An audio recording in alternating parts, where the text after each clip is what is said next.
Hi, everybody. Today is Saturday, July 12th, 2025, and our friend Mark Sleboda is back with us. Welcome back, Mark. Nima, thanks for having me. It's always an honor and a pleasure to be on Dialogue Works. Let me start, Mark, with what's going on with the latest article in Axios, one of the latest articles in Axios. Here is what they are talking about. They're saying Putin urges Iran to take zero enrichment nuclear deal with the United States. And here is the sources that they were mentioned, mostly Europeans and Israelis. They're talking about this, and I talked with one of the Iranian officials, and here is what he responded to me. He said that they're fabricating these things to put it on their news outlet, and the relationship between Iran and Russia is based on mutual respect, and Russia is an influential member of JCPOA, in which Iran's nuclear program is respected. Including enrichment, is respected. In nothing of that sort you're gonna find in the Iranian media, and it seems that recently, in the aftermath of during the war between Iran and Israel, they're making things up in order to somehow influence the relationship between Iran and Russia. Your take on that? Yeah, okay, so Axios' story is just on sources familiar with the matter. Doesn't say Russian sources, doesn't say Iranian sources, doesn't say diplomats, doesn't say anything. So you can't really take it, without a gigantic, a Roman caravan full of salt. I mean, because Axios has kind of a history of running fake stories, thinly sourced, that they seem almost primed to become a narrative, and often a narrative disinformation vehicle for U.S. intelligence. And sometimes in recent years, it seems they've gotten really weird with this. A whole lot of fake information, for instance, about what I've been concentrating on for the last few years, the Russian-Ukraine conflict, has come out. I mean, you continually have heard stories, and some of them have been broken in Axios, some of them others, about a peace deal, about Russia's ready to make concessions on this. That I remember one that Zaluzhny and the Russian commander in chief, Gerasimov, were sitting down, meeting secretly, making a ceasefire. None of this was true, right? None of it was even remotely true. It seems that there is an intentional muddying of the waters, that just to disturb disinformation. I actually seem to wonder sometimes whether there's not some belief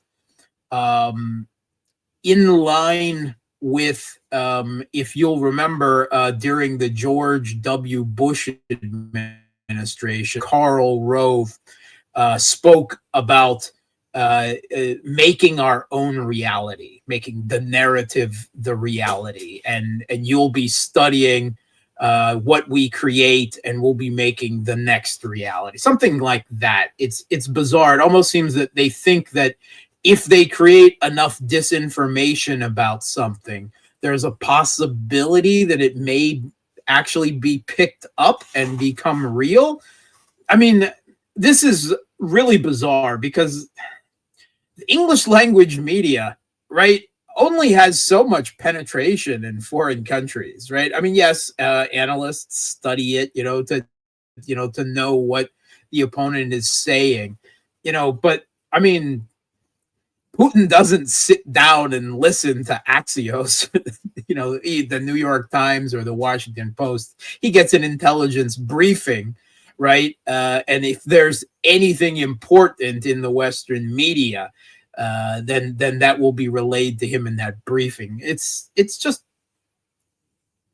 it's bizarre, and it's not always easy to fully understand the motivations behind this. Now, it's not 100% impossible, right? But Russia is when it can be, when it hasn't been pushed into a corner by the West, acting outside the boundaries of international law, like it has been with Ukraine, right? With the government overthrown there by a U.S.-backed putsch in 2014 and so on. But Russia tends to be a kind of have something stuck up their butt when it comes to international law, right? They try to really not only follow the form, but often follow the spirit of it as well. In that sense, not in a Western idea of it, but they're a very legalistic regime. Speaking of the political regime, not the negative connotation attached to the word when we talk about governments we don't like.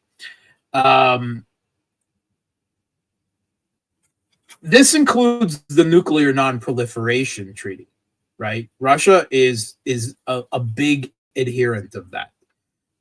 As it must be said, is China, right? And one of the provisions of the nuclear non-proliferation treaty for signatories who are not nuclear powers is their inherent right to a civilian nuclear energy program and enrichment in that process.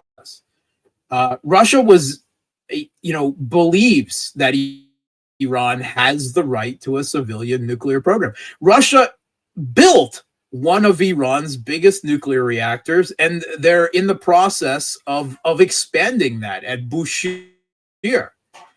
So this seems extremely unlikely to me. Now, I'm willing to believe that Russia would be on board with Iran limiting their enrichment, right, to normal civilian power plant levels. That was in the original JCPOA. I believe that is something that Russia would push. I do believe that both Russia and China would be against Iran getting a strategic deterrent, against getting a nuclear weapon. I think both Russia and China are probably offering, mutual defense provisions, building up conventional forces, in particular air defense and electronic warfare. We know Putin says that when Russia and Iran were negotiating the end of their strategic partnership, that Russia offered Iran a mutual defense pact, and they offered them very extensive air defense cooperation, including domestic production of interceptors in Iran, and being connected with Russia's own air defense satellite and reconnaissance network, which is probably the most formidable in the world. And Iran said no. But I believe that particularly in the aftermath of the latest war, the latest 12-day war, if we're going to take Donald Trump's terminology, that Russia and China are probably both urging Iran to take either one or the other or both up and to develop a conventional deterrent, in particular air defense and electronic warfare, with the help of Russia or China or Russia and China, in lieu of people in the Iranian government who are almost certainly pushing them to race to the nuclear weapon as a strategic deterrent. So, would Russia be in favor of an agreement with the U.S. that forestalled further attacks and limited enrichment? Yes, that makes sense to me. And particularly, if it also included measures that made sure that they weren't seeking enrichment to levels to build a nuclear weapon. I think that's within Russia's stated positions, long held opinions. But this would be such an extreme position. It would be a position of almost desperation to save Iran, and I don't think that Iran is actually in that position. Iran got hurt, but they hurt back, and it was at the end of the day, the obviously the West's goals, regime change, destruction, as the primary goal, regime change. As a secondary goal, destruction of Iran's civilian nuclear enrichment in total. Those goals weren't met, right? And it was the U.S. and Israel who tapped the mat first and asked for a ceasefire. So that tells me that Iran is not in a desperate position, and that it would be strange for Russia to then adopt a desperation position for Iran in negotiations when it doesn't seem necessary at the moment. So I would caution to be very cautious about this story. There's just been way too much intentional disinformation. I know of a lot of such disinformation, particularly in my focus for the last few years, but I'm sure that it is across the board and global, right? And this smacks to me of something like that. And until I see something from a Russian source verifying this, yeah, Axios. That's all I'm gonna say.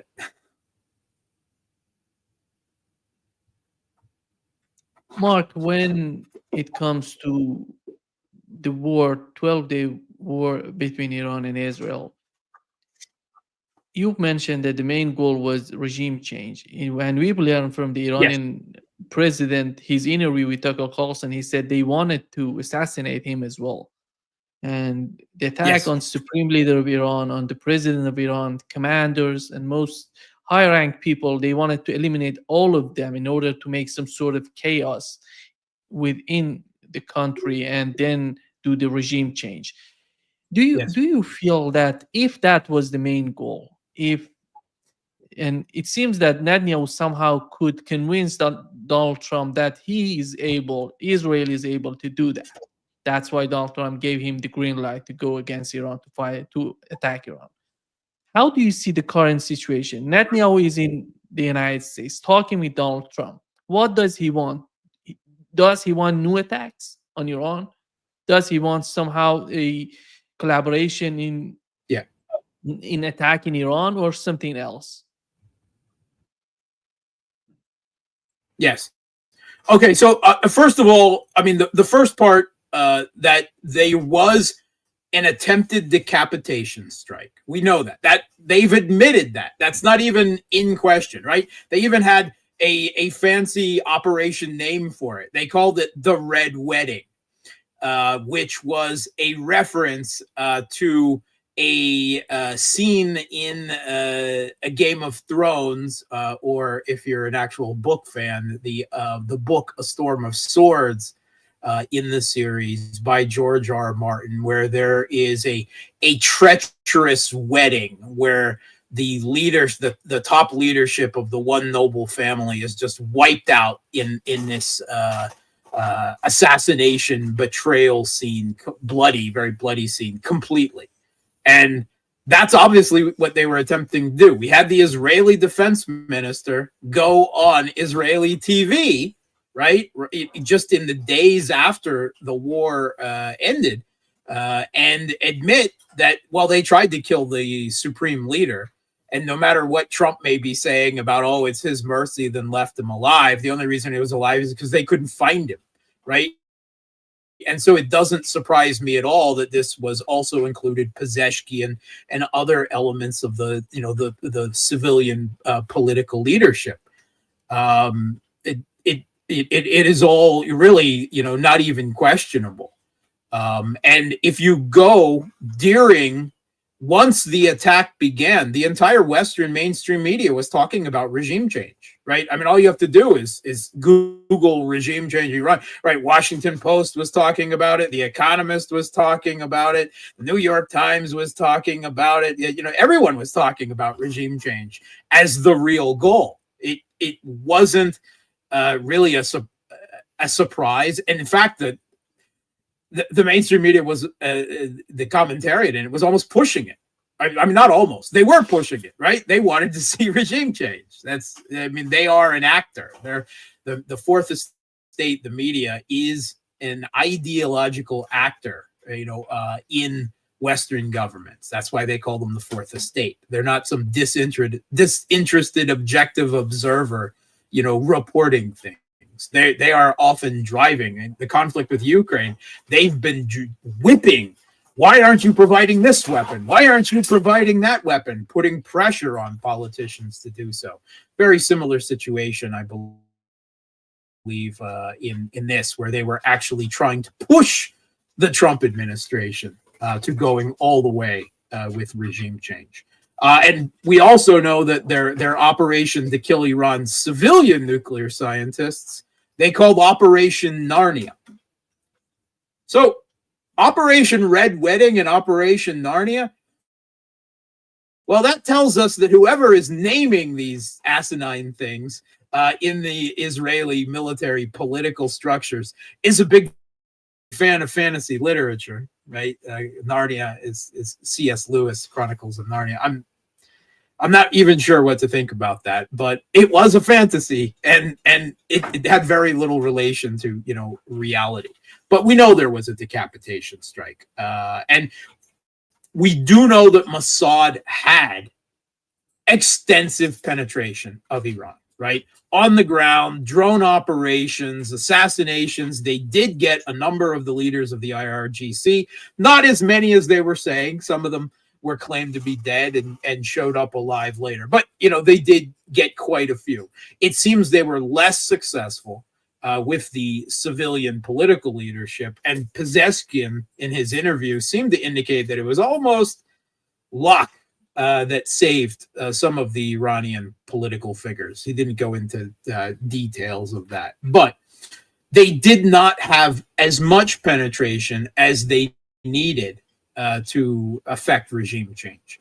Also, I think they really misunderstood the sentiment of the Iranian people and what obviously became, rather than a destabilized regime, what actually happened was a rallying around the flag. The people of Iran supporting their government, many who might not have otherwise, because they saw they were under attack by malicious, you know, foreign Israeli and American powers.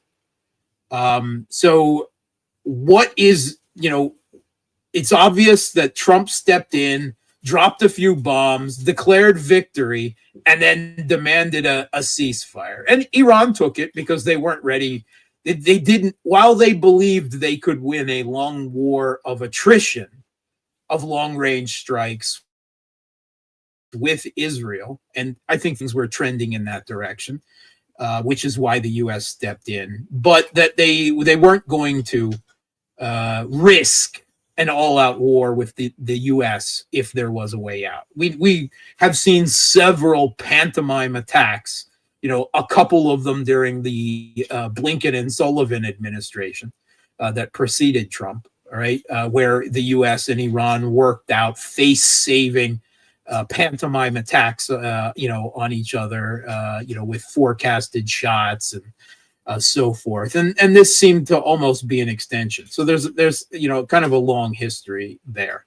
I believe that, yeah, it seems that Trump, through a combination of Netanyahu and his own war hawk neocons, you know, Israel firsters around him, convinced him that the regime change, you know, by decapitation strike was a real thing. And when that didn't work out, he had to step in to save Israel from more damage and well, economic damage, military damage, you know, a lot more than they were letting on while it was going on. So what is Netanyahu doing now, right? And certainly he hasn't given up, right? He got so close. He got the U.S. to bomb Iran. Now he is there to convince Trump that the nuclear enrichment wasn't completely stopped, which is fairly obvious, because at the very least, forget how much damage was actually done to the facilities and wasn't. We don't know that for certain. We can speculate. There are some informed missile scientists and so forth who have put forward some solid speculation backed by facts, or backed by not facts. I should say extensive knowledge, but everything we don't know. But we've heard enough comments from the IAEA and others that Iran, at the very least, moved a significant amount of their enriched uranium out beforehand. So quite obviously, and we know that if the program, if it had been completely destroyed, if they lost every centrifuge, if all their facilities were destroyed, they shut the whole thing down a few years ago when the JCPOA came into effect, and then restarted the whole program when Trump ripped it up anyway, and which brought us to where we are. So you can't destroy the knowledge. You can't destroy the program. They can easily recreate it. And Netanyahu will be saying all of these things to Trump in an attempt to convince him to help. Oh, you're so great. Only you could do this. You're the only president who can save the world from nuclear armed mullahs. I mean, you can hear the arguments, the plays to Trump's narcissism and ego that really every world leader does when they're attempting to influence Trump, with no exceptions. Maybe the Chinese haven't played that game so much, but even the Russian president has, more subtly, I would say, than certainly Mark Rutte calling him daddy. But even Putin has tried to psychologically manipulate and play to Trump's narcissism. I think Netanyahu is a bit of an expert at it. When it comes to Donald Trump, and we know that he's dealing with a lot of issues domestically, and one of the recent issues is the Epstein file, and the way that it somehow is making some sort of chaos within MAGA, Make America Great Again. Dan Bongino is just talking about he wants to leave the government, and we know the difference he has with Pam Bondi, and we have Kash Patel in the whole. How do you think is that related to the Netanyahu's visit to the United States, or it's something different? Who has why does Donald Trump need to cover up the whole Epstein file? Is it because of himself, or because something beyond that? He's trying to protect the people who are close to Netanyahu, maybe. Yeah, I don't. This is really outside of my area of focus, right? I think that I know that I want your speculation, by the way, before getting something there. Yeah. I mean, it seems pretty clear to me that there was strong connections with Israeli intelligence, that there was a lot of blackmail going on, that they were running some type of underage prostitution ring, that ultimately, tied back to Israel, Mossad and Israeli interests. And it seems likely that Trump is protecting himself, because he there's plenty of video evidence of him with Epstein. So I doubt very much that Trump never availed himself of Epstein's, underage pimp services, and lots of people close to, IPAC interests in Washington and so forth. But I think that too much can be made of this. All right. Yes, it might be a matter domestically for a certain percentage of Trump's, shall we say, online activist base. But if you go into most American homes, they don't really know much about it or care, right? Including, most Republicans. I think that there is a tendency too much in the alt media to project their own beliefs onto a tiny percentage of MAGA and imagine that that is, the groundswell of Trump's support. And I just don't believe that is the case. I also question how much we can directly link whatever sordid nastiness went on with Epstein to wider geopolitical issues. And so is Netanyahu in Washington to help cover up the Epstein controversy? I doubt it. I think it probably has a lot more to do with the recent conflict and so forth. Maybe that is an added element or something they brought up as well, but I don't know for certain, and therefore I don't want to make too much out of speculation about what ultimately is, shall we say, more about some type of nasty corruption and criminal justice business than it is about international relations and strategic matters.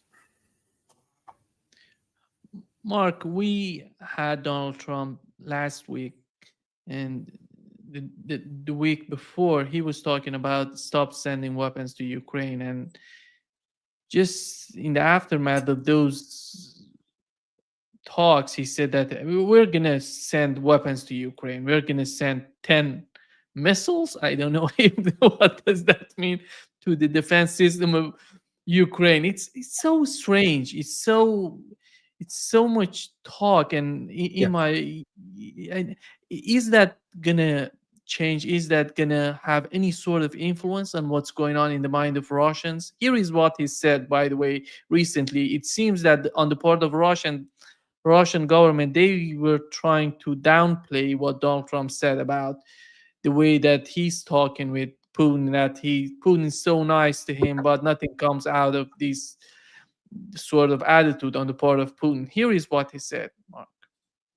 A war that was a war that should have never happened, and a lot of people are dying, and it should end. And I don't know, we get a lot of bullshit thrown at us by Putin. For you want to know the truth, he's very nice all the time, but it turns out to be meaningless.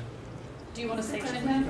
Lindsey Graham has a sanctions bill on Russia. Do you want him to move I'm looking at it. Yeah, no, I'm looking. The Senate is passing and passed a very, very tough sanctions. But yeah, I'm looking at it. He's talking about the sanctions that Lindsey Graham was preparing to go against Russia.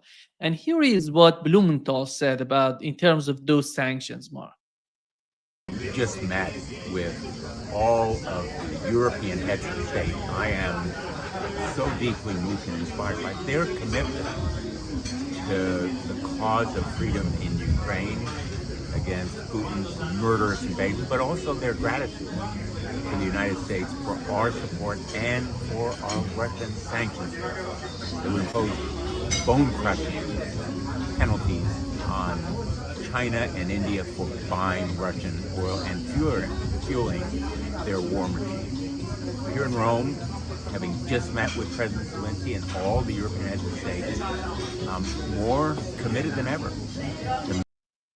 So the target is not Russia, is China and India. Blumenthal is talking about bone-crushing sanctions on China and India. Your take on what's going on in Washington, do they really believe that they can go against India and China by these bone-crushing sanctions, bone-chilling sanctions?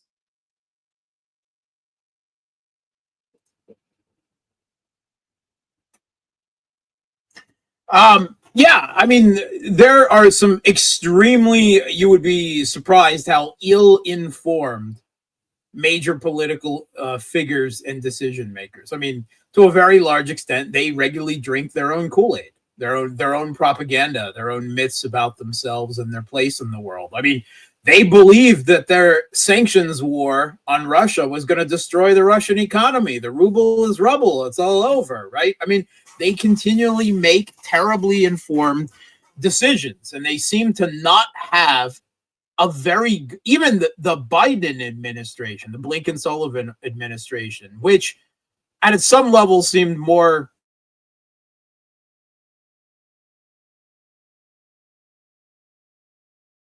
they seem to not fundamentally understand the global commodities market, right? The end markets. So it doesn't surprise me that now you see that the administration has been very slow to pick this up. I mean, Lindsey Graham has been going off on this farcical idea for half a year more, right? You know, how many times have we heard about the bone-crushing sanctions, right? First of all, they're not sanctions. What he's actually talking about is tariffs, right? That's an appeal to Trump, who loves the word tariffs.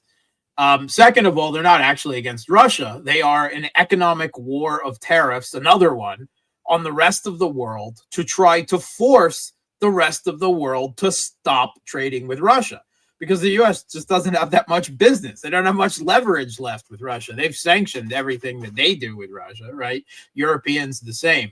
This is a war on the rest of the world to dictate who they should and shouldn't trade with, right? And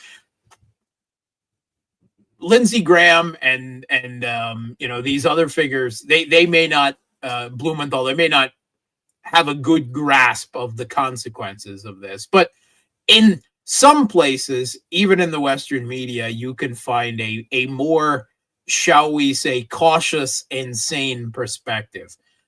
This was in the Washington Post recently. A well-intentioned Senate move against Russia is hopelessly messy. And I'm going to quote from it. On paper, a bill from Senator Lindsey Graham attempting to enact the toughest and most far-reaching trade sanctions on Russia to date ought to please supporters of Ukraine. But there's a problem.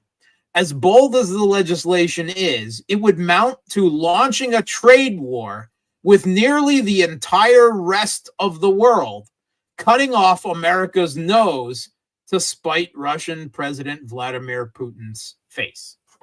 Yep, I mean, they got it. You know, in that particular instance, I'm in complete agreement with the Washington Post. That's why Russia isn't taking these sanction threats very seriously. Like, they're like, yeah, okay, we'll have to find a workaround, right? You know, we're sure it'll have an effect, but we've worked around every other sanction, that 30,000 plus that you've thrown at us so far. India and China have made it clear that they are not going to stop trading with Russia because the U.S. says so. And it's not just about Russia. The fact that the U.S. is attempting to dictate to sovereign and independent great and major powers who they trade with, they simply can't accept that on sovereignty and independence grounds. And other countries like Turkey buys lots of Russian energy, both for their own use and then to transit onto European countries as well. Are they going to go after their own, shall we say, quixotic NATO ally, Turkey, as well, right? And other countries, those are just, you know, the big three, but there are many, many others. Saudi Arabia was even buying large amounts of Russian oil and then mixing it with their own and selling it on for a markup as well. So the Russians aren't taking these threats very seriously. It's certainly not, you know, something that they'll have to, that will have an effect, and they'll have to work around it, and that they will, and that they'll continue on. That it will not change their policy, their goals, or any amount of concessions they're willing to make on a, you know, for the special military operation in Ukraine. So again, I think that there's some extremely ill-informed and politicians in Washington who are not very cognizant of the realities of some of the policies that they push, of the consequences, of the blowback, of the effects on the global market. We've seen it again and again and again. So, I mean, we're well familiar with Lindsey Graham at this point, and we know that, shall we say, he's not the sharpest tool in the shed.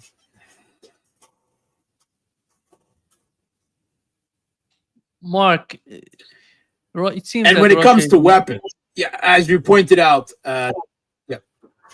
Go ahead, Mark. yeah. When it comes to missiles, yeah, you're right. 10 Patriot interceptors. Like I've said it before, the U.S.'s military Achilles heel right now is air defense, right? Both the relative ineffectiveness of U.S. air defense, whether we're talking the Patriot or the even rarer and more expensive THAAD system, right? But their production of interceptors for it is just ridiculously low, and they haven't been able to ramp it up in even 3 years of the conflict in Ukraine before. They were already having a shortage of these interceptors before Russia's interception began, as was publicly acknowledged in Western papers, just because of how much, and it must be said, how ineffectively Saudi was using them in an attempt to protect their oil fields and the airports from the Houthis when Saudi was still actively involved in an invasion of Yemen. So the U.S. was already short of them. They were having to get other Middle East states that use the Patriot loan their interceptors to Saudi Arabia. So there was already a shortage. Then we have the conflict in Ukraine, some 8 batteries of Patriots, and all the interceptors, to use them was transferred to Ukraine already. And where are those Patriot batteries now? No one's talking about them. Why? Because most of them are probably destroyed. Why they're so desperate for more. And so many videos from Kiev show drones and missiles just hitting with complete impunity and no effective air defense, even on the capital city. And the Pentagon at the end of last week was admitting, we can't send any more Patriots and a few other missiles and munitions to the Kiev regime because the Pentagon is really worried that our stocks are too low. The Guardian ran a story that the Pentagon says they only have 25% of the Patriot interceptors they need for their own defense and usage, their contingency supplies of them. 25%. That's how low Biden brought them. And then, of course, you had both Biden and Trump playing whack-a-mole against the Houthis, having to use air defense assets as well. And then most recently now the defense of Israel. According to Raytheon, they hoped to ramp up their production of Patriot interceptors to 600 a year by next year, right? They were at like 550. They hope to bring that up to 600. Now, you have to fire 2 of these interceptors at any given, especially a ballistic target, to have even a remote chance of bringing it down. Do the math. Russia is firing sometimes 100 missiles a salvo, right? Several times a week. Not to say nothing of drones, that are now being launched 500, 700, in a night. The U.S. cannot even begin to hope to meet Ukraine's needs in air defense, much less Israel's needs in air defense.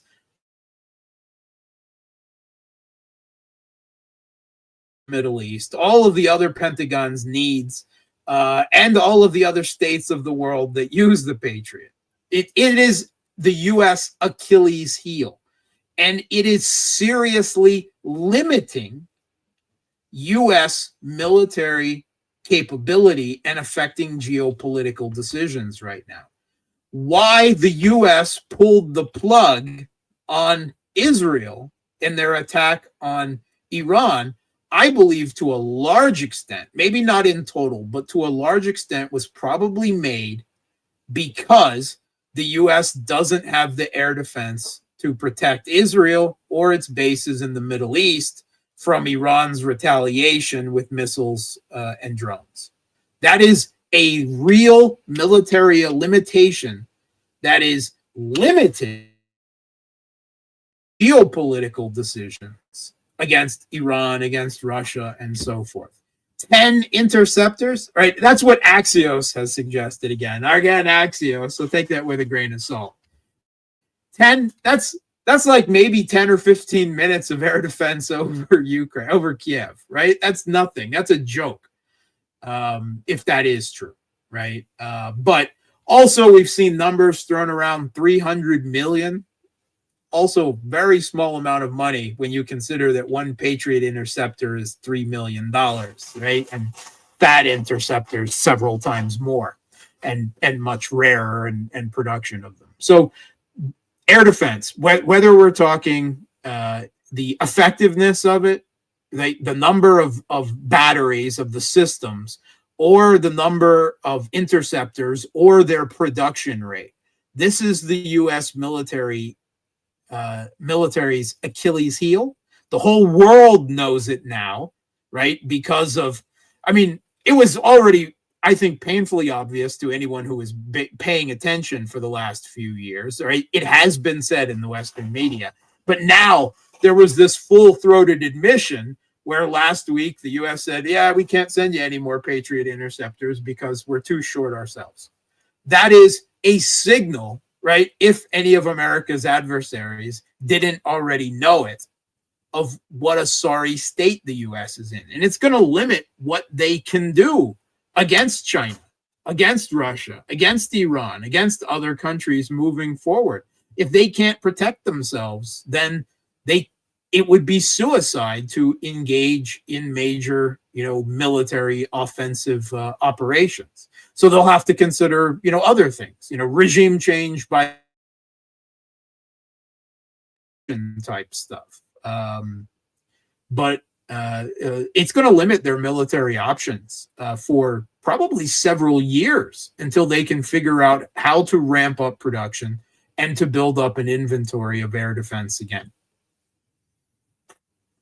And why it seems that would be a joke, because with the conflict between Iran and Israel, we saw that Israel is shooting more than 10 interceptors to hit a missile. Yeah. I mean, and it's somehow ridiculous that you find that 10 missiles would change anything in Ukraine. Do you find, Mark, by the way, with what's going on politically and militarily, we know that Russia has escalated in the attacks on Ukraine, and Russia started attacking more.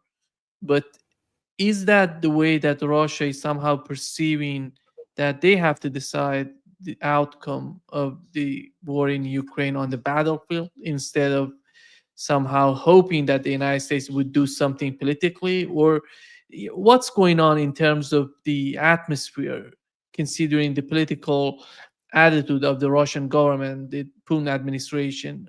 Where are they right now? Do they want to decide about the end of the conflict on the battlefield, or they still see some sort of diplomacy working with the United States?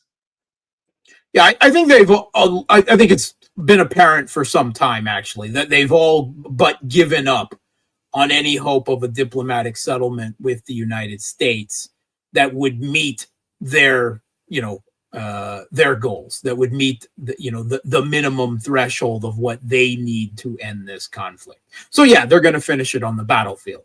They don't know exactly yet where that ends for sure. I think that more and more they're starting to understand that it's going to have to be regime change, that simply the continuation of this anti-Russian regime in Kiev and Russia are not mutual, compatible. They can't exist next to each other, right? That they've got to remove this. That is going to probably lead Russia to have to occupy, at the very least, Kiev, if not all of Ukraine, which is not something they wanted to do at all. They still don't want to do it, but they've been really left with no other choice. The Europeans are not going to stop, right? This generation of European leaders are just absolutely zealots, fanatical Russian haters, believers in, messianic, supremacist believers in their own, Western exceptionalism. I mean, Starmer in the UK, Macron in France, and now Merz in Germany, right? The three big European countries. All of those leaders seem far more interested in waging a proxy war against Russia in Ukraine than they do in governing and their own country. I mean, particularly for prime minister positions or chancellor positions, this is very odd, right? And of course, there is going to be a political cost somewhere down the road.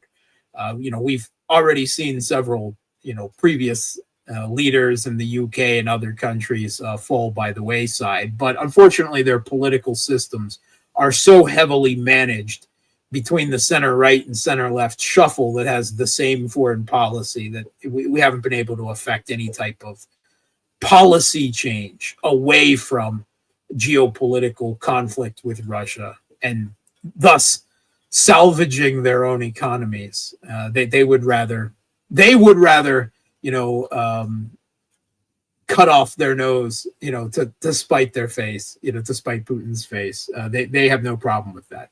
Viktor Orban famously said that with these sanctions and the blowback they've had on European economies, it's not so much that we've shot ourselves in the foot, it's that we've shot ourselves in the lungs, right? And I can't say it any better than Viktor Orban there. So the Europeans are not going to stop. This generation. I mean, yes, you got the Orban and Vucic and so on, but in general, the Europeans are committed to. They want to run this war into another war with Russia. They want Ukraine to hang on for 5 years, right? That's what they're imagining. Zelensky is talking about the conflict ending in 2029. The Europeans are planning for a war with Russia 5 to 10 years down the road. They say that quite open. So, I mean, even if the U.S., even if Trump got bored and frustrated and managed the political energy of walking away despite all the pressure on him, which I don't believe that, for myself, that he is capable of doing.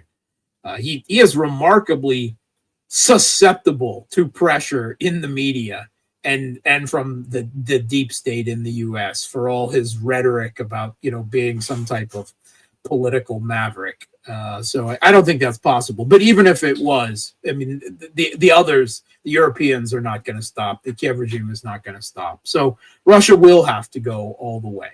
And there's a growing understanding of that. And when it comes to dealing with Trump, the Trump administration has no coherent plan, strategy, policy towards Russia whatsoever. There's no agreement within the Trump administration. There's different people that obviously are arguing different things. None of them seem to be a coherent plan.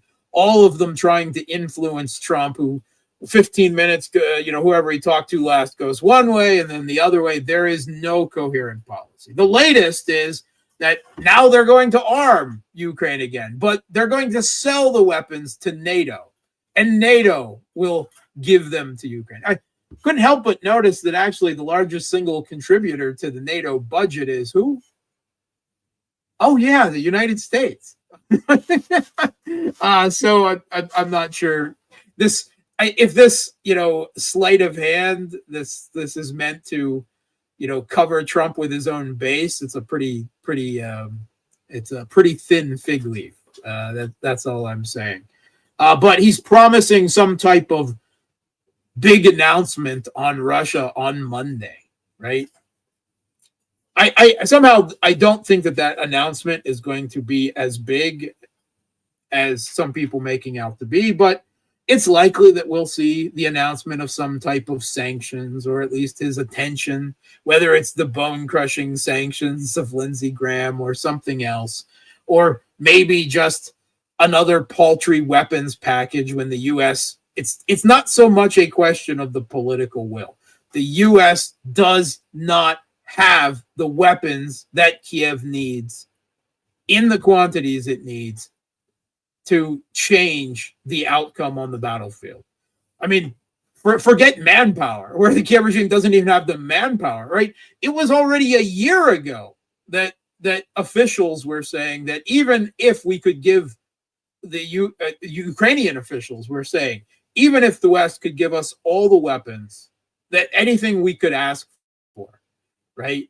We don't have the people to use them. So no weapons package, no matter how small, no matter how big, scraping whatever barrel the Pentagon has left for the type of weapons needed for this conflict that the Kiev regime can use. It's not going to change anything. That's why Russia is they're just doing what they're doing. Medvedev was quite clear about this in a social media post. He said, how do we deal with a Trump who every 15 minutes there's another crazy, unhinged social media post with his policy tacking one way and then tacking 180 degrees the other way, or Anna Lena Baerbock 360 degrees, evidently, however you want to view it. And Medvedev says, so how do we deal with that? We don't. We ignore it, and we just continue on the battlefield, right? On the ground, the campaign in the air. Now there may be a bit of a tit-for-tat dirty campaign of assassinations brewing up, a very bloody, nasty affair. But this is going to have to be seen to the end. And by the end, it's almost certain that is going to be a bitter end, not a signing surrender papers type of thing. It may take some time yet. Mark, you know that Netanyahu wants something to the Middle East, something happened to Gaza. They're trying to move people to the southern part of Gaza to some area in Rafah and make as they call it, humanitarian city, yeah. A concentration, a more explicit concentration camp than Gaza itself already was. Yes. Yeah. On the other hand, we see Yemenis are getting back to the fight. They're somehow escalating by hitting Israeli ships. They're sinking Israeli ships. And they're so important, by the way, for the economy of Israel. We know that with the latest attack, Iranian attack on Israel, how the Israeli economy is suffering from all these changes that have happened in the aftermath of October 7th. But what does Netanyahu want to do? What is the master plan? What is the strategy when it comes to Gaza? We know that the Biden administration somehow did everything that they could do for Israel in order to facilitate whatever was in the mind of Netanyahu and his administration. Do you think that Donald Trump would be able to offer something else? And how do you see, before going to that, how do you see the way that Yemen is just somehow escalating the fight against Israel? Okay, everyone is very happy to see Yemen making a statement, right? Firing a ballistic missile in the direction of Israel, sinking a cargo ship or two. But most of Israel's trade goes through the Mediterranean, right? To a very significant degree. These are good moral statements, right, by Yemen. I have argued myself before, not that people could make the argument that the Houthis are the most moral people or state, if you want to consider them a state, on the face of the earth, because they're the only ones who are willing to put their own interests, to the side to make a statement, a military statement, to take decisive action of what they can do against the ongoing genocide of Palestinians. Are they going to be able to change that? No. Yemen does not have that power, right? They're making a statement, and people can take a degree of moral Schadenfreude from that if you want. They can be encouraged by that, but it's not going to change anything. quite obviously, Netanyahu is bent on the ethnic cleansing of Palestinians from Palestine, right? That is obviously what is happening in many different factors, right, in the Gaza Strip. Whether we're talking concentrating the population in some type of concentration camp in Rafah, the ongoing starvation campaign, even the Israeli media, right? Haaretz quoting Israeli military saying, we were told to just open fire on civilians, unarmed, unprovoked, who came starving to collect humanitarian aid, right? These are policies. We've heard numbers that now that seem, credible studies saying that over 100,000 Palestinians have been killed so far, that is some 4% of the population. And the goal is to make life so miserable for the Palestinians that they just give up and will take the first opportunity to leave. It's obvious that the Blinken-Sullivan administration was working directly towards this already, much quieter than Trump was. They were trying to get Egypt and Jordan to open their borders to drive the Palestinians out, right?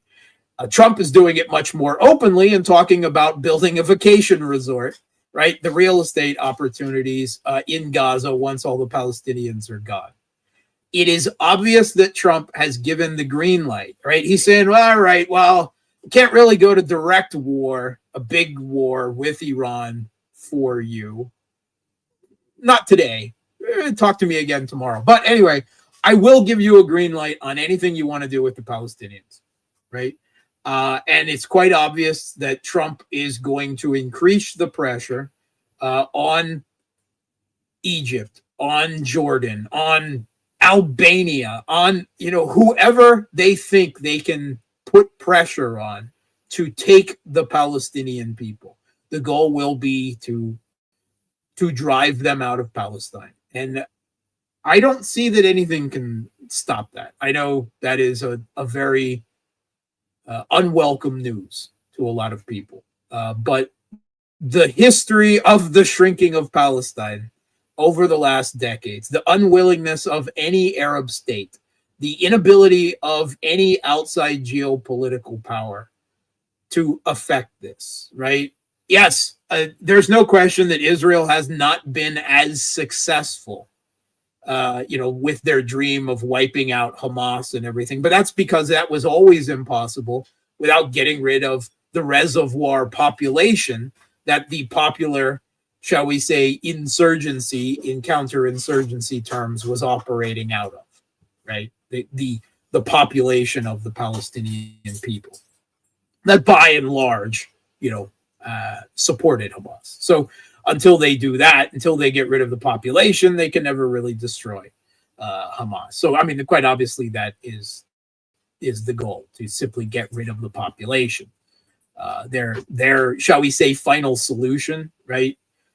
To kill enough of them and to make their lives miserable enough that the first chance opportunity they have to ship them out of the country, the people will go, simply because their lives are so miserable, right? And they don't need 100% of them to go, right? They need a certain percentage of them to make anything unviable. And the Israeli politicians, the Knesset, Israeli society is constantly talking about annexing the West Bank as well, right? That is obviously on the chopping block, and Trump seems ready to give them a green light for any of that.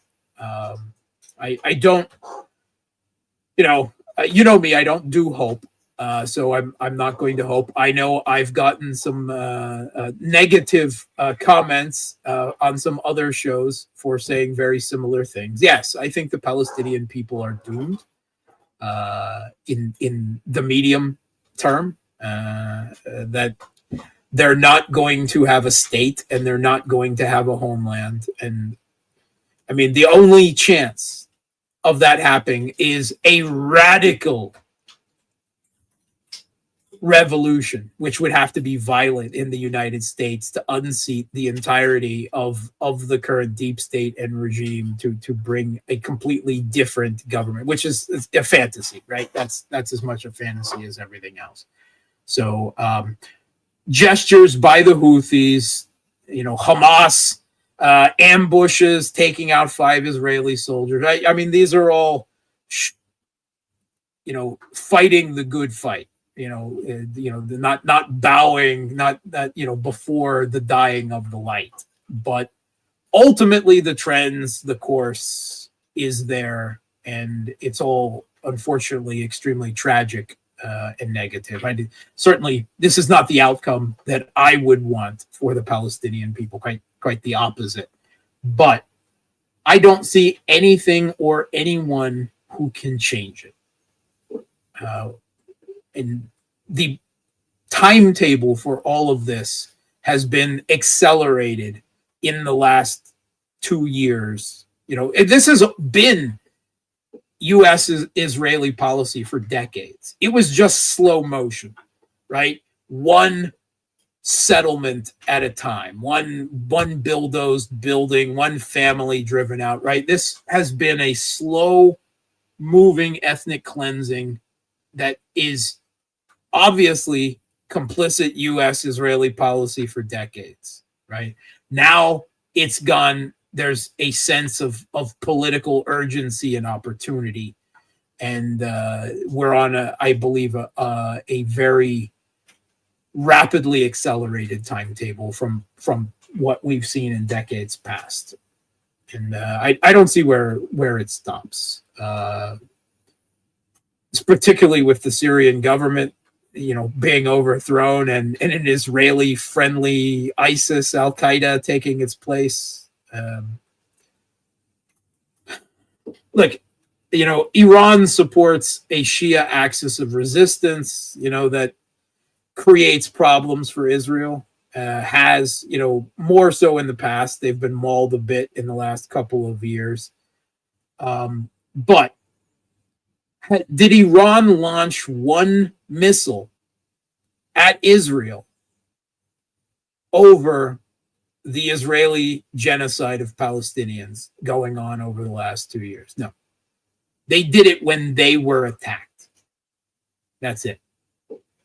So Iran's not going to act. No Arab neighbors are going to act. Outside powers, like Russia and China, will make strong diplomatic statements and condemnations. But what can stop it? I mean, if people can give me, I've heard some people make arguments. None of those arguments are credible in my mind. They're just resistance, but resistance is not stopping. Right, the timetable is still accelerating, and the Houthis, Iranian support for movements, none of that is changing what is happening, and they have a green light and a level of political support in Europe and by the media for all of this that we have never seen before.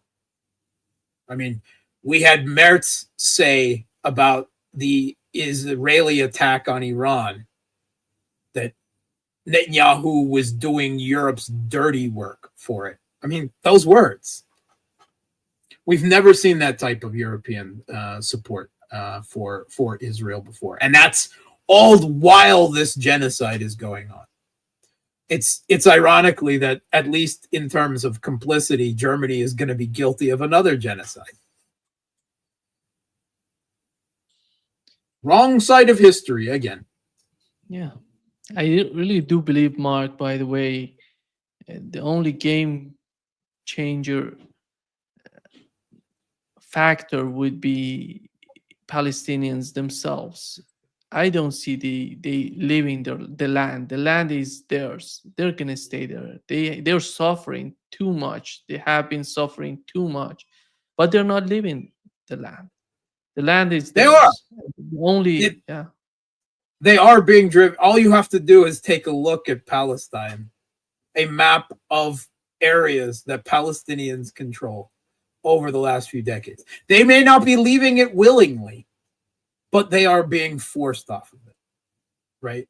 One, it's been slower in the past, but they are being driven off of it. There is an undeniable trend towards Palestine disappearing, right? A decades-long trend of land taken, right, and people driven off of it. We're just on an accelerated timetable now. And if they don't, then they will, fight the good fight for their homeland until the bitter end. But I don't think that we should necessarily allow ourselves to be caught up in romantic, unrealist fantasies about where that game ends. If you think that is some type of moral failure, I don't think of it. I don't think as an analyst, right? Not as a political activist. I'm here as an analyst. I'm not wearing my political activist hat. I don't see any trends. I don't see any positive trends. All I see is negative trends. I see clear direction, and I don't like it. But I don't. There's nothing that I or as far as I can see anyone doing or has done that would change those trends. Yeah. Thank you so much, Mark, for being with us today.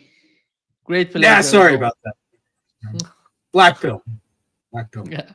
But I disagree with the final statement of yours, but this is the way that it is.